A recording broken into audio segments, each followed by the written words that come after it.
Salut à toutes, salut à tous. Je vous souhaite la bienvenue sur Légendes des jeux télé et je suis très heureux de vous retrouver pour une nouvelle vidéo. Comme dirait un vieux proverbe, mieux vaut tard que jamais, il est vrai que c'est un peu tard que je vous donne mon ressenti sur le combat des maîtres. Qu'est-ce que j'ai pensé de toutes ces parties, des différents qualifiés, du qualifié final, avec le duel entre Bruno et Xavier, qu'est-ce que j'ai pensé de tous ces matchs en fait. En somme, j'ai estimé que c'était important que je vous donne mon ressenti personnel pour en venir ensuite sur Bruno et sur les projections à venir pour lui, en sachant qu'il se rapproche de plus en plus du record de l'émission. On va donc faire le point sur cette compétition, sur les Masters des 12 comédies qui ont été diffusées au début du mois. Le lundi, s'étaient affrontés Timothée, Mathieu le pilote, Christine et Damien, le banquier le plus sympathique que l'on ait jamais rencontré. Pour le coup, pour ce match-là, je trouve qu'il n'y a pas eu de suspense. Timothée était clairement au-dessus des autres champions. Il faut dire que Timothée avait remporté beaucoup plus de victoires. Il était arrivé à un total de 82 victoires, donc ça paraissait logique que Timothée l'emporte. Pour ce match-là, aucun suspense donc. Le mardi, se sont affrontés Cyril, Sylvain, Doducci et Caroline. Qui est-ce qui l'a emporté selon vous? Alors là, pour vous dire franchement, je ne savais pas trop qui est-ce qui allait l'emporter. Pour moi, Cyril était très fort, mais Sylvain avait également été particulièrement brillant lors de son long parcours, donc je ne savais pas trop qui allait l'emporter parmi les deux. Donc ça a été Cyril, mais ça aurait pu être Sylvain. En tout cas, ce qui est très intéressant avec ces matchs, c'est que ça se joue à pas grand-chose, qu'on sait vraiment pas qui est-ce qui va l'emporter, même s'il y en a qui se démarquent clairement avec leur nombre de victoires. Mais après, il n'y a pas que le nombre de victoires, il faut vraiment sur le coup, sur le moment, perforer, être plus fort que les autres.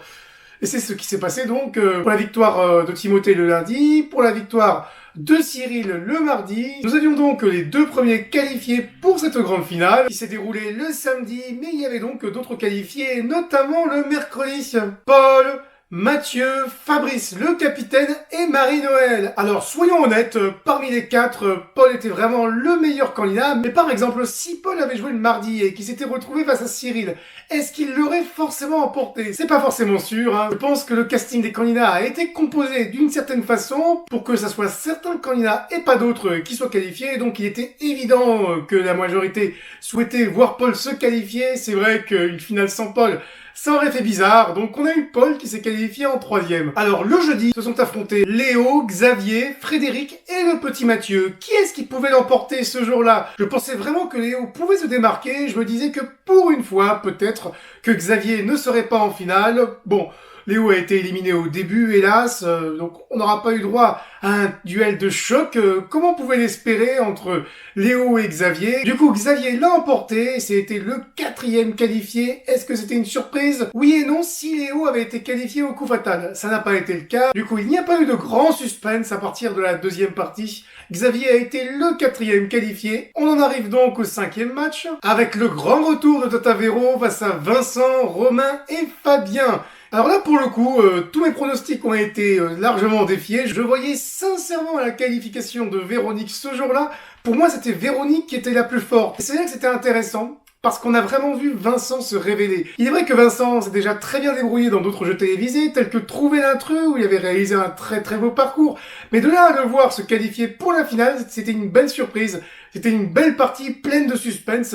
C'est dommage pour Véronique, on aurait aimé la voir un peu plus, mais on espère la retrouver lors de prochaines compétitions. En tout cas, merci Véronique d'être revenue dans le jeu. J'espère en tout cas, j'en profite, si toutefois vous regardiez la vidéo, j'espère vous retrouver en interview un jour sur Légendes des jeux télé. Je reviens justement sur les prochaines interviews en fin de vidéo. Le samedi midi, quelques heures avant la grande finale, s'est disputé le dernier match où nous allions avoir notre dernier qualifié. Qui est-ce qui a bien pu l'emporter entre Bruno, Julien, Christophe ou Émilie? Alors je pense qu'il voulait vraiment voir Bruno en finale. Bruno, il est particulièrement fort, on le voit avec son parcours de dingue, et il fallait donc, tout comme pour le match de Wikipol quelques jours auparavant, lui mettre des adversaires qu'il serait sûr de battre pour qu'on puisse le voir en finale le soir même. Du coup, ça a été le cas. On a vu Bruno se qualifier pour cette grande finale où se sont donc rencontrés Timothée, Cyril, Xavier, Vincent, Paul et Bruno. Alors, qui est-ce qui pouvait bien l'emporter lors de ce match? Ce qui était intéressant, c'est que même si les résultats, comme je le disais, ont été un peu orientés avec certains candidats face à d'autres volontairement, à la fin, pour cette grande finale, on avait vraiment des très très bons candidats et du très très haut niveau. Du coup, retrouver Bruno face à Xavier à la fin, c'était pas si surprenant que ça. Ça aurait pu être surprenant s'il y avait eu d'autres candidats relativement forts en face. Par exemple, s'il y avait eu Eric qui n'avait pas pu être présent, s'il y avait eu, par exemple, Bruno Delille qui avait été très très fort. Joel Kreshman avait quand même dit à Bruno Delille qu'il n'avait jamais vu quelqu'un d'aussi fort que lui. Donc Bruno Delille est vraiment quelqu'un de très très fort. S'il avait été présent, peut-être que les matchs auraient été complètement différents et peut-être même que notre grand Bruno n'aurait pas forcément été en finale ou que s'il s'était retrouvé en finale, ça se serait joué à pas grand-chose. Parce que Bruno, il est fort, mais en termes de niveau, entre certains grands maîtres de midi, ça se tient à pas grand-chose. Ça aurait été d'ailleurs très intéressant de voir Bruno face à Eric, parce qu'Eric, il est très très fort également. Je trouve qu'en termes de niveau, ça se tient vraiment à pas grand-chose. Ça aurait pu se jouer, je pense, à quelques dixièmes de seconde près au coup fatal. Du coup, on a retrouvé Bruno face à Xavier, et qu'est-ce que j'en ai pensé? C'est que ça s'est joué à vraiment pas grand-chose. Xavier l'a emporté, mais il a été clairement malmené par Bruno. Xavier donc reste le candidat le plus fort des 12 comédies. On le voit, hein, quand il y a une grande compétition comme ça, souvent c'est Xavier qui se démarque le plus. Mais là, Bruno, franchement, ça s'est joué à pas grand-chose. Et ça explique pourquoi Bruno en arrive à un stade aussi avancé. Il se rapproche quand même du record du professeur, puis après Eric pourrait le suivre de près, puis Marie-Christine, ne l'oublions pas, pour le record absolu des jeux télévisés. En termes de durée victorieuse, le record du monde en solo, pour rappel qu'elle avait remporté en 2018, donc tout le monde prend sa place. En termes de gains, Bruno se rapproche du professeur et du podium final. Il y aura ensuite, si toutefois il arrive à rattraper le professeur, un grand bout de chemin à parcourir jusqu'au record d'Eric, 921 316 € et le million d'euros qui pourrait permettre à Bruno de devenir le meilleur candidat de l'histoire des jeux télévisés. 213 victoires, 1 million d'euros. Depuis qu'il y a eu cette grande compétition, je suis convaincu que Bruno mérite clairement sa place. Qu'il n'a pas volé ses victoires du tout, même s'il paraît aider comme ça. C'est vrai que des fois, il y a des questions qui sont faciles par rapport aux autres, entre guillemets. Moi, je trouve que déjà, tous les maîtres de midi, ils ont eu droit à cet avantage. Bruno n'a pas forcément eu un traitement plus favorable que les autres. Ce qui est clair, c'est que Bruno, même, je trouve qu'il a un niveau plus élevé que certains grands maîtres de midi qui sont passés par là, par le passé. Pas forcément Eric, je trouve qu'il a un niveau équivalent à celui d'Eric, si ce n'est peut-être légèrement plus élevé, parce que ce qui distingue clairement Bruno d'Eric, c'est le sens de la déduction.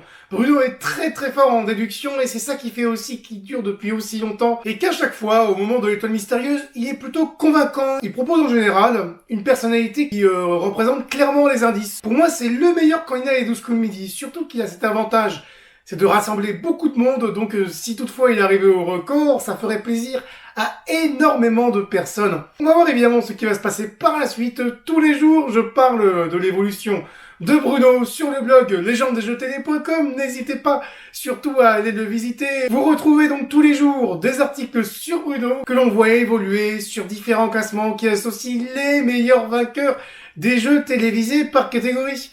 Les plus gros gains et durée victorieuse 18-30 ans, Bruno est en tête de ces classements, n'hésitez pas à aller les voir. On le retrouve également sur d'autres classements. Les plus gros gains et durée victorieuse réalisés par des hommes. Vous retrouvez également au passage les classements féminins, les classements tous jeux télé confondus. Bruno est également magnifiquement bien classé sur ces classements-là, les classements qui associent les plus grands vainqueurs sur TF1, mais vous retrouvez également d'autres classements où je fais évoluer d'autres champions d'autres chaînes, à savoir les classements qui associent les vainqueurs sur France Télévisions, sur France 2 et sur France 3. Voilà, vous retrouvez tout ça sur legendesjeuxtélé.com avec donc tous les jours, comme je le disais, des articles sur Bruno, mais également sur les autres grands vainqueurs des jeux télévisés que je repartage sur les réseaux sociaux de Légende des Jeux Télé. Sur Instagram, tous les jours, je repartage la photo principale des articles en post.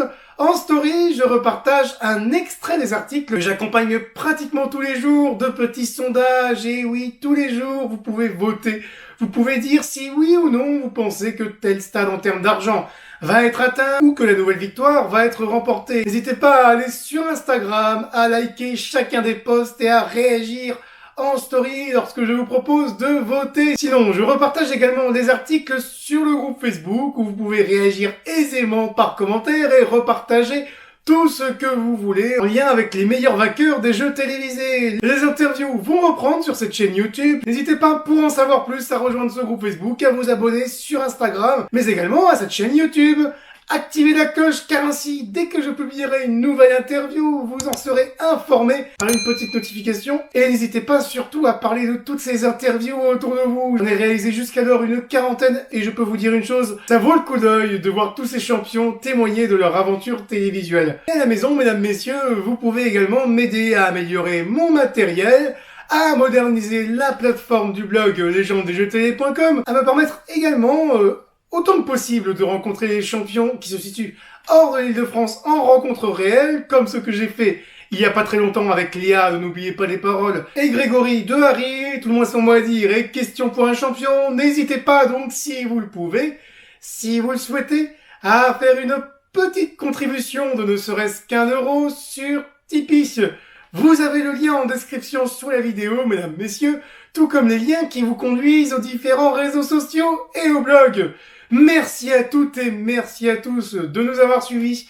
J'espère que vous profitez bien de vos vacances d'été, que vous passez des beaux moments, que vous vous reposez bien, surtout portez-vous bien. Je vous dis à très bientôt. Ciao!